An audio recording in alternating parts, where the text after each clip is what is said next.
Happy Friday. It has been a while since I sat down to do one of these, but welcome back to Drinking by My Shelf. My name is Emma and this is Balancing the Books. You may notice I am somewhere new. I have moved house, so I have been... I think I just got a delivery to my new house, hang on. And now I'm out of breath from carrying a big box up several sets of stairs. I now live up several sets of stairs. Anyway, I have moved house. I've been staying all over the place while I moved into this new place, so I haven't been sitting down and doing videos. I am now going to try. I can't promise I will straight away go back to the really good schedule that I used to have going on, but I will. I'll build my way back up there. Did we already talk about the fact that I'm drinking Diet Coke out of a wine glass? I don't have normal glasses yet. So, on to Balancing the Books. If you are new here, this is a game I play every month where I add up all the books that came onto my TBR and all the books that came off my TBR, and I try and make those numbers balance. I had been doing really well with this. The numbers have been balancing, they'd actually been reducing for a long time. Suddenly, all bets are off. It turns out my answer to things being a bit chaotic in my life is just to keep buying more books. The last thing that I need when I already am like moving stuff all over the city. But I've got loads of books. So last month we did not manage to balance them and I didn't even try. And spoiler alert, we're not going to balance them this month either. But I'm still going to go through the process and show you quite how unbalanced we have become. So the first book that I read in December was Exciting Times by Dolan. I brought that one to Paris. I went on a trip with my sister and I did vlog it, so I'll link to that video below. And my plan was I would read Exciting Times in Paris and it would be very exciting times. But actually we were just having so much fun, I didn't read anything. So I started it on the Eurostar back home. So technically I did still read a part of it in Paris. I really liked this book. I don't have it physically here because I lent it to my cousin to see if she would like it. I think that this book is what other people seem to think that Sally Rooney's books are for them. So I like Sally Rooney. I've read her first two. I haven't read the third one yet, but I do have it. I bought it in Paris, actually. So I like her, but I don't love her. I haven't fallen in love with her in the same way that I know lots of people have. And I think that this book, Exciting Times, kind of gave me what Sally Rooney's books give other people. It had the unlikable characters.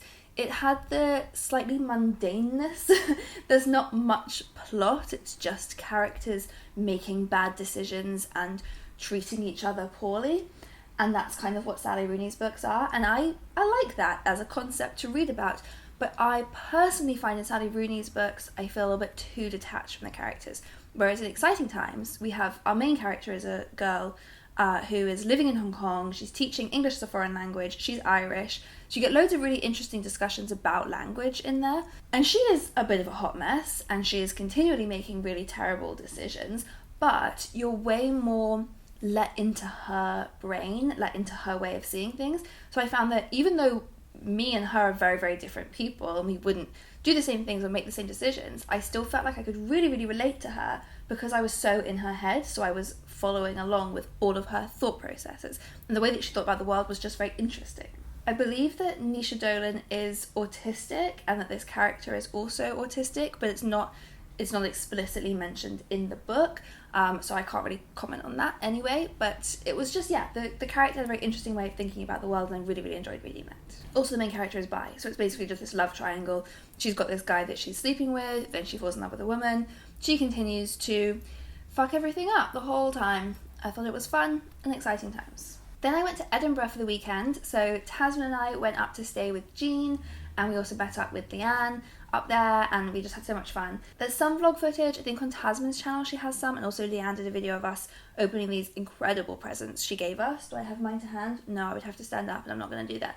But go and watch the video, I will link to that as well. She made us these amazing Christmas presents. They're so personalised and they're really cute.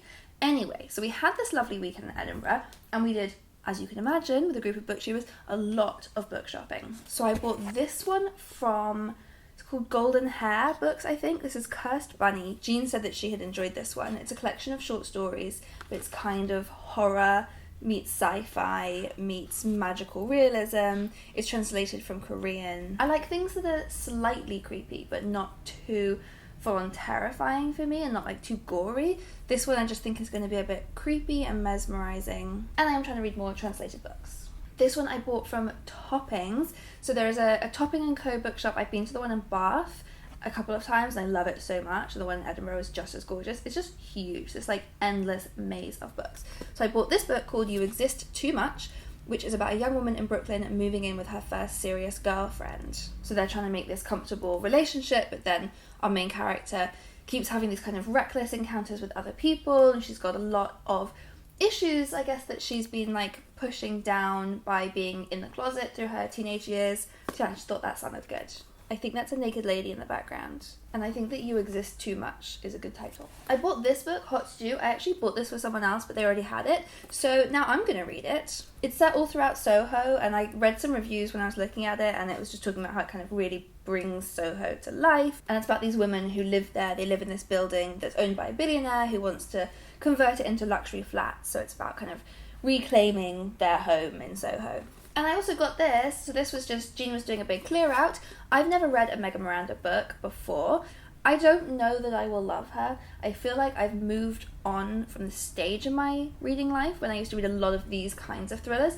I love thrillers, as you know, but I think because I read so many of them a few years ago, I'm now quite picky on the types of thrillers that interest me, and I'm not sure from the looks of Meg Miranda's books that she will be bringing anything that's like different or new enough for me, but I still picked this one up from Jean's Castaways because Meg Miranda is so well known and so talked about that I was just intrigued. So this is called The Perfect Stranger. I don't even know what it's about. A girl who goes missing. That's what most thrillers are about. Okay, then I read Cassandra at the Wedding by Dorothy Baker. So this was a really interesting book. I really enjoyed this one. It wasn't what I thought it was going to be. So I had heard of this as a lesbian classic, and that's why I was interested to read it. But actually, I should have guessed, because this is from, when was this written? In the 60s, that it would be quite subtly lesbian. But I didn't realise quite how subtly lesbian it would be. So really, I think it would be possible to read this book and not even pick up on any of that subtext at all.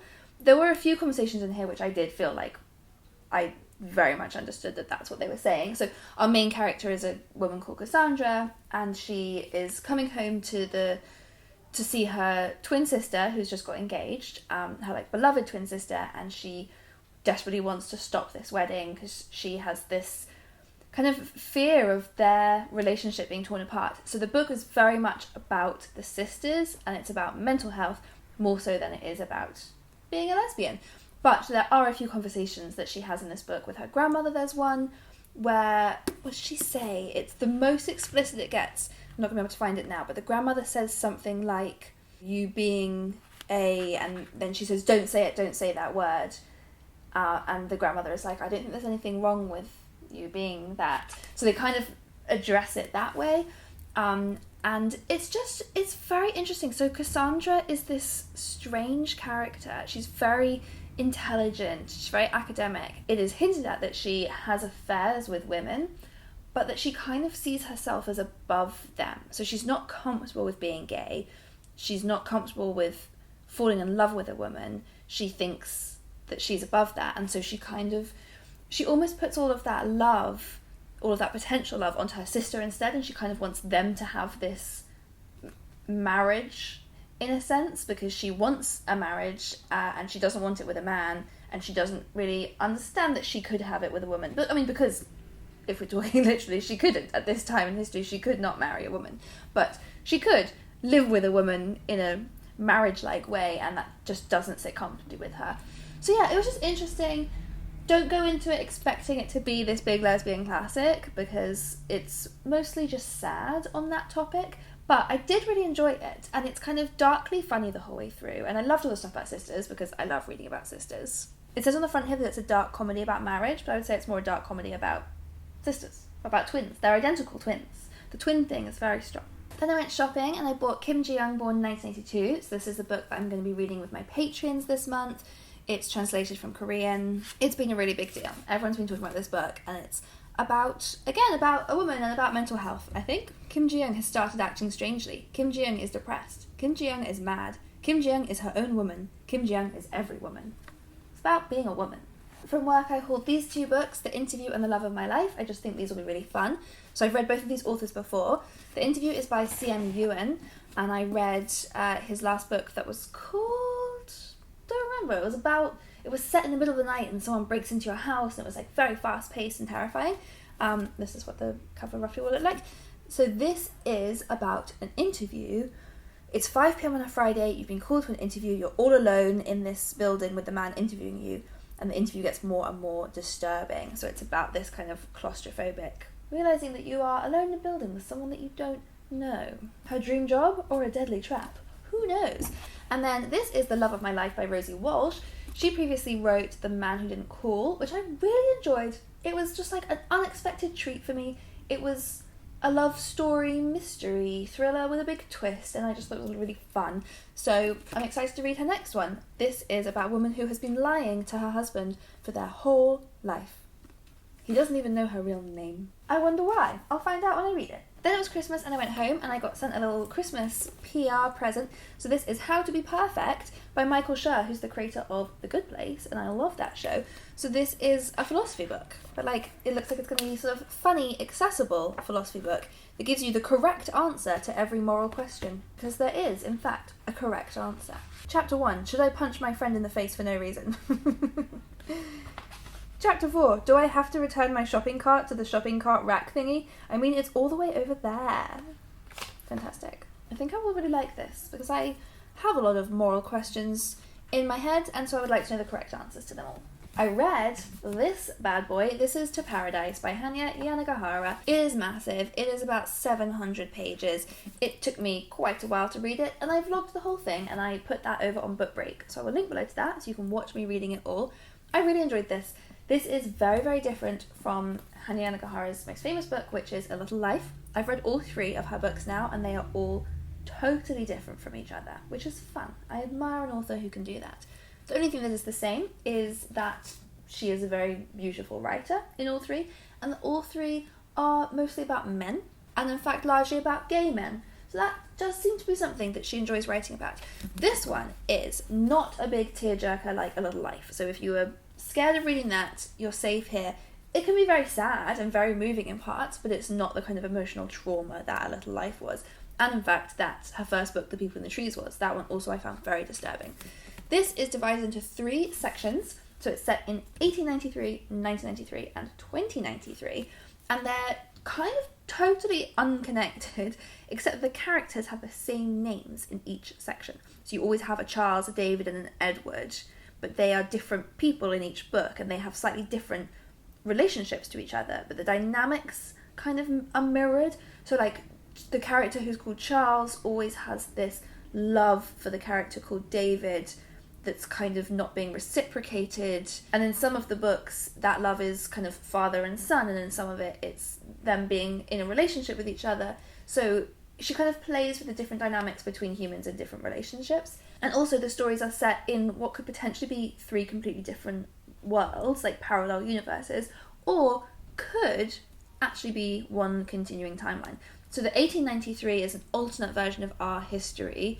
The United States has kind of separated into completely differently from how it was in our actual history, and the characters here live in the Free States. They basically live in New York, and there the laws are different, and marriage is legal between men and men and women and women. So it's just this alternate history, and I really, really enjoyed that section. I think it was my favourite section.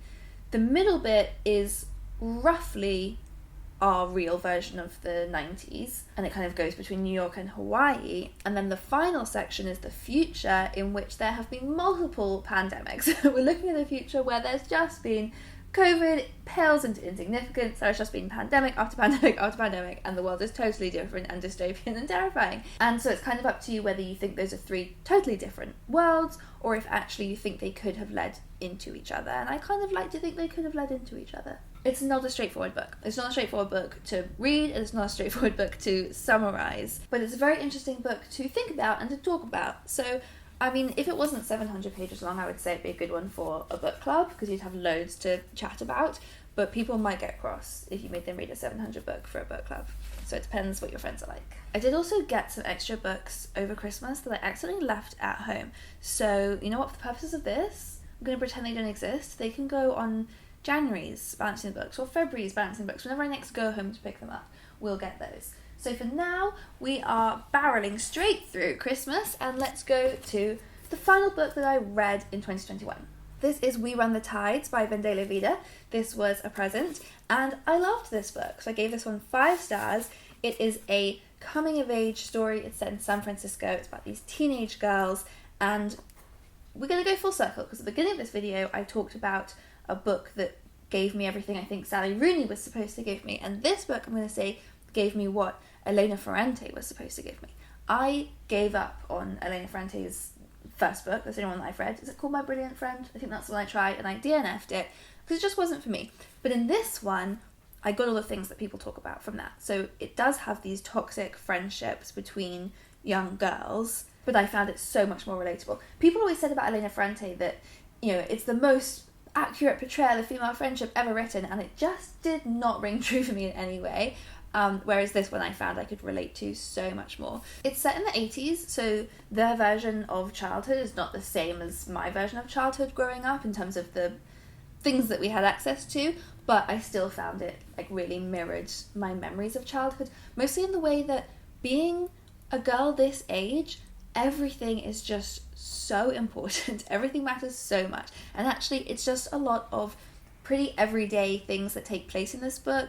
There is no huge plot, it's just kind of observations of little everyday events and how crushing they can be when you are a teenage girl, how magical and joyful they can be, how painful and terrifying they can be.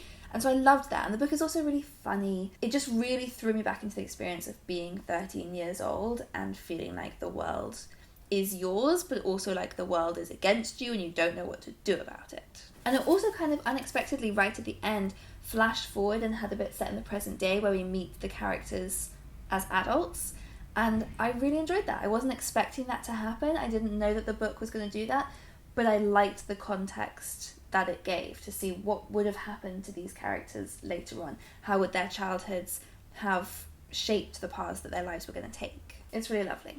At the end of December, Waterstones did this amazing hardback sale where it was 50% off all hardbacks, so that was fantastic. So I got these two, Great Circle by Maggie Shipstead and The Paper Palace by Miranda Cowley.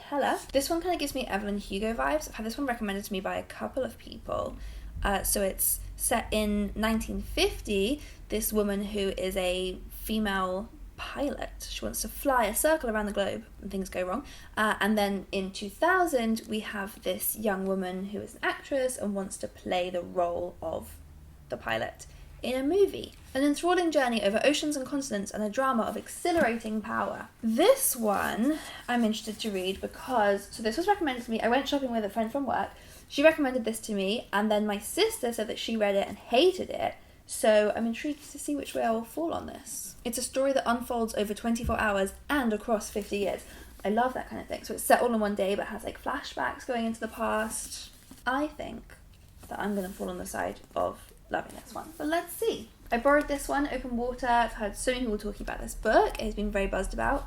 Look how nice and short it is. Maybe I could just sit and read it right now. It's a love story between 2 young black people, a photographer and a dancer. Is it going to make me cry? It's possible. And then finally I hauled one more book. So I got sent the Book of the Month selection this month. I actually didn't do a collab with them in December, but they sent me the box anyway, very, very kindly. And so the book that I chose to keep from there is A Flicker in the Dark by Stacy Willingham, just because it's a thriller and I thought it'd be fun. Having said earlier in this video that I'm kind of bored of thrillers about missing girls, this is a thriller about 6 missing teenage girls. But it's got like 2 timelines in it, and the main character is the daughter of the man who kidnapped the teenage girls 20 years ago.